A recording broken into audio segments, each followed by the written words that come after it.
วัสดีค่ะ ตอนนี้พัชชากำลังทำนิ้วบายสีค่ะ อันนี้จะเป็นนิ้วบายสีประยุกต์เด้อค่ะพี่น้องคะนิ้วบายสีประยุกต์ห่อ2 ชั้น แต่พัชชาจะเอามาอะแดปหรือว่าเอามาดัดแปลงให้เป็น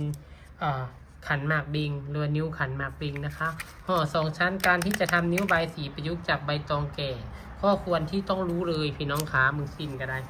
ข้อควรที่ต้องรู้เลยต้องใช้ใบตองอ่อนอย่าใช้ใบตองแข็งถ้าพี่น้องใช้ใบตองแข็งเวลามาเข้าช่อก็เข้ายากไม่ว่าจะเข้าขันหมากเวงหรือว่าจะเข้าช่อบายสีด้วยค่ะพี่น้องขา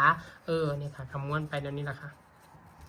ม้วนไปเอาดอกพุดปลอมใส่เข้าไปด้วยใช้มือหมุนเข้าไปด้วยดอกพุดปลอมจะได้แน่นนะคะพี่น้องขาบางคนมือใหม่ยังหมุนดอกพุดปลอมกับนิ้วนี้บปิ่นอยู่เนาะค่ะส่วนใครสนใจสเต็ปเปอร์ปากกว้างไซส์ดีแท้ไซส์ดีว่าสเต็ปเปอร์ปากกว้างเบอร์10พัชชาจะจัดส่งให้วันจันทร์นะคะพี่น้องขาใครสนใจก็ให้สั่งเข้ามาได้เด้อแล้วก็ต้องกราบขอโทษขออภัยคนที่สั่งเข้ามาก่อนหน้านี้แล้วยังบ่ได้รับของ เพราะว่าพัชชาเพิ่งกลับมาจากนครพนมค่ะพี่น้องคะถ้าใครติดตามพัชชาก็จะรู้เนาะค่ะว่าเกิดอีหยังขึ้นเนาะค่ะพี่น้องคะ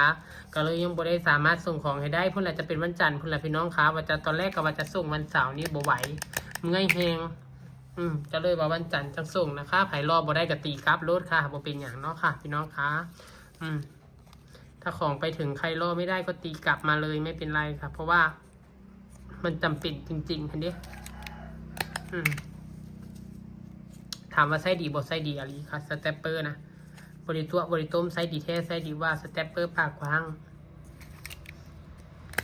ไส้ดีไส้ทนไผ่ไปซื้ออันละ100อันละ150อันละ60มาไส้นะแล้วก็บอกว่าคือของพัชชาใช้เนาะพัชชาโทรมา